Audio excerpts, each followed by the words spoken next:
जय श्री महाकाल। जय श्री महाकाल। दोस्तों मैं हूं आपका दोस्त डॉक्टर रोमचो, और जो आप हमें इतना प्यार स्नेह दे रहे हो उसके लिए आपका दिल से बहुत बहुत धन्यवाद। दोस्तों यदि आप नए व्यूवर्स हो और हमारे इस चैनल को पहली बार देख रहे हो तो प्लीज़ दोस्तों हमारे इस चैनल को आप जरूर सब्सक्राइब कर लें। क्यों? क्योंकि हम निःशुल्क ज्योतिष परामर्श उपलब्ध करवाते हैं। आप मेरे व्यक्तिगत नंबर पर फ़ोन लगाइएगा, साथ ही साथ मुझे फेसबुक पेज पर भी मैसेज छोड़ दीजिएगा, और वहाँ भी ना हो पाए तो ब्लॉग मेरा है ब्लॉगर डॉक्टर रोमचो blogger.com, वहाँ पर भी आप कमेंट्स कर सकते हैं, वहाँ से भी जवाब देने की पूरी कोशिश करते हैं। दोस्तों हम दिन रात इसके लिए लगे रहते हैं, लेकिन मैं माफ़ी चाहता हूँ कि यदि आप किसी का फ़ोन नहीं लगता हो और बात नहीं हो पाती, उसके लिए आप बिल्कुल कोशिश करें। मैं आपके लिए निःशुल्क ज्योतिष के लिए, हमें कोई बड़ी पूजा विधान नहीं दोस्तों। मैंने बहुत से हज़ारों लोगों से मैं बात कर कर हज़ारों लोगों को फ़ायदा पहुँच रहा है।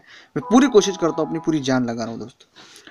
तो इस वीडियो में हम बात करते हैं कि खांसी सर्दी, इसमें एक वीडियो में इस चैनल के माध्यम मोटिवेशनल वीडियो और घरेलू नुस्खे उपचार आपको हमेशा उपलब्ध होते हैं। तो घरेलू नुस्खे में ये सीरीज़ का ये वीडियो है, जिसमें यह है कि खांसी सर्दी आपको बहुत ज़्यादा है या खांसी सर्दी हमेशा होती रहती है, तो खांसी सर्दी के लिए आप कौन से उपाय करें जिनसे कि बहुत महत्वपूर्ण हो। देखिए दोस्तों, खांसी सर्दी के लिए सबसे पहली बात है कि आप जो तुलसी का काढ़ा, सिर्फ तुलसी, देखिए काढ़े में बहुत सी चीज़ें होती हैं, उन्हें मत करिए। आप सिर्फ तुलसी का काढ़ा, पानी लीजिए, पानी में तुलसी के पत्ते लीजिए और अच्छा उबाल कर उसे पी लीजिए। सबसे बड़ा उपाय, आप इसे 2 दिन करेंगे, आपको बहुत ज़्यादा असर होगा।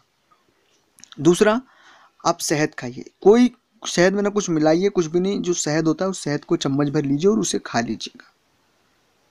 दूसरा उपाय। तीसरा उपाय, लौंग को सेक कर खाएं। लौंग को थोड़ा सा सेक लें और लौंग को कंटिन्यू खाते रहें, थोड़ी देर में, 2 घंटे में खाएं, 3 घंटे में खाएं, 2-2 घंटे में खाते रहें।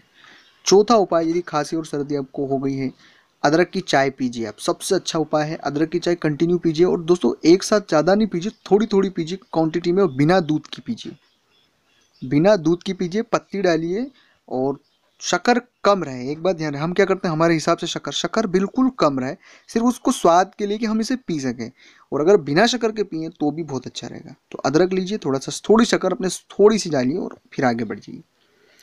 4 उपाय मुख्य रूप से आप करेंगे तो आपको बहुत ज़्यादा फायदा होगा। चलो दोस्तों, अगर मान लीजिए इन तभी दोस्तों इन घरेलू उपचार से यदि नहीं ठीक होता है थोड़े दिन तक, 4-5 दिन तक, तो दोस्तों प्लीज़ उसे चौथे 5वें दिन को जरूर दिखाएं। डॉक्टर को इसलिए दिखाएं कि हिदायत दे रहा हूं क्योंकि इन उपायों से वो जल्दी ठीक हो जाती है, लेकिन नहीं होने की वजह में उसे डॉक्टर के पास जरूर जाए, तुरंत डॉक्टर के पास जाए और उनका प्रिकॉशन लें। चाहे आप किसी भी डॉक्टर के पास जाए, लेकिन डॉक्टर के पास जाए। तो दोस्तों ये सामान्य सी बातें थी, ये सामान्य से उपाय थे जिन उपायों से आपके फ़ायदा होगा, मुझे पूरा परफेक्ट है। लेकिन इसके बाद भी मैंने आपको हिदायत दे ही है कि 5-7 दिन का टाइम पीरियड होता है, उसमें अगर ठीक होता है तो ठीक है, लेकिन इससे बात हो तो फिर तकलीफ नहीं होगी। खासकर ये उनको लिए जिनकी उम्र अधिक हो गई है, 50 साल से ऊपर हो चुके हैं, उन लोगों के लिए। अगर आपको ये वीडियो अच्छा लगा हो तो इसे लाइक करें, चैनल को सब्सक्राइब करें, हमारे ब्लॉग को भी पढ़े दोस्तों और सपोर्ट करें। जय श्री महाकाल।